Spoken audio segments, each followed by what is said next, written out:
The sea was both a playground and a battlefield during the 17th and early 18th centuries. It was a time of treacherous waters, lawless havens, and of course, pirates. Welcome aboard as we set sail through the golden age of piracy, a period that changed the course of history and inspired countless legends. This is a story of treasure, rebellion, and ruthless ambition, of pirates who lived outside the law, but whose impact would last centuries. Ahoy, mates!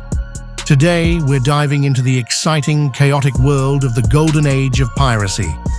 This period, from roughly 1650 to 1730, was marked by legendary pirate figures, daring heists, and incredible stories that still captivate us today. But what led to the rise of piracy during this time? And what were the pirates really like? Grab your compass and join me on this journey through history. The rise of piracy. To understand the golden age of piracy, we need to first understand the world of the 17th century. During this time, European powers, England, France, Spain, and the Netherlands, were locked in a race for dominance over global trade. They established colonies in the Americas, Africa, and Asia, and the wealth generated from these colonies was immense. With wealth came opportunities, and the sea was the highway for it all. Ships laden with gold, spices, tobacco, and sugar became prime targets. The high demand for goods created a booming trade route, and these merchant ships, rich with cargo, were like floating treasure chests for any pirate daring enough to seize them. But pirates didn't just appear out of nowhere. They were born out of the tensions between European powers and the lawless nature of the seas. Privateers, officially sanctioned pirates hired by nations to attack enemy ships, became infamous figures. After wars, many privateers found themselves without a job and turned to outright piracy. Pirate life, the code, and the ship.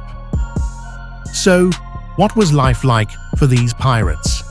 Contrary to the swashbuckling image portrayed in movies, piracy was often about survival. Pirates were soldiers of fortune, but they lived by their own set of rules, most famously, the Pirate Code. The Pirate Code was a set of rules followed by pirate crews. Every pirate was expected to adhere to these or face severe punishment. The rules covered everything from how treasure would be divided to how disputes were settled and even how to conduct yourself during a fight. Pirate crews, in fact, were often more democratic than most naval ships of the time. Captains were elected and decisions were made by majority vote. Life on board was tough, but it wasn't all chaos. A pirate ship was a place of work, and pirates had specific roles. They were not just criminals, they were skilled sailors, navigators, and marksmen. They had to be to survive in a world where danger lurked at every turn, both from other pirates and from the navies that hunted them down. Legendary pirates. Now let's meet some of the most famous pirates of the Golden Age, whose names have become synonymous with piracy itself. First, we have Blackbeard, the most notorious pirate of all time.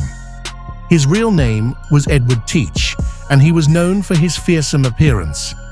He would tie slow-burning fuses into his beard and light them during battle, creating a terrifying image of a man with smoke pouring from his face. Blackbeard's reign of terror lasted for just a few years, but it was enough to earn him legendary status. He was killed in a brutal battle off the coast of North Carolina in 1718, but his legacy as a pirate king endures. Then there's Anne Bonny, one of the few female pirates of the era. Known for her fierce temperament and fearlessness in battle, Anne Bonny sailed under the infamous pirate Calico Jack Rackham. Together, they terrorized the Caribbean, but their reign ended when they were captured by the British Navy in 1720. Anne's fate remains a mystery, Some say she escaped from prison, others say she died in jail. Pirate havens and the age of smugglers. Pirates needed safe havens, places to rest, repair their ships, and spend their loot. Nassau in the Bahamas became one of the most infamous pirate havens during the Golden Age. It was a lawless city where pirates ruled and traded goods stolen from merchant ships. Many pirates saw Nassau as a pirate utopia, a place where they could escape from the clutches of the law and live in freedom. But this wasn't just a haven for pirates, it was also a base for smugglers, thieves, and outlaws of all kinds. As the pirate problem grew, however, British authorities sent forces to squash this pirate paradise, effectively ending the pirate haven by the early 1720s, the fall of the Golden Age of piracy. By the 1720s, the Golden Age of piracy began to fade. European navies, particularly the British, began to clamp down hard on piracy, hunting pirates down with increasing efficiency. Advances in naval technology and tactics made it harder for pirates to evade capture. Many pirates were captured and executed, their lives ending on the gallows. Some pirates, like Bartholomew Roberts, met their end in battle. Others, like Charles Vane, were betrayed by their own crew. The legacy of pirates. Though the Golden Age of piracy may have ended in the early 18th century, the legacy of pirates is still with us today. From Hollywood movies to books, pirates remain one of the most captivating elements of maritime history. The Jolly Roger still flies in our imaginations, and the stories of these daring criminals continue to inspire new generations. Piracy may have faded into history, but its legends live on in our stories, our films, and our culture. The Golden Age of piracy was a time of danger, adventure, and rebellion. And perhaps that's why pirates continue to hold such a special place in our hearts. Thank you for joining me on this journey into the heart of the Golden Age of piracy. Until next time, may your sails always catch the wind, and remember, the sea is full of adventure.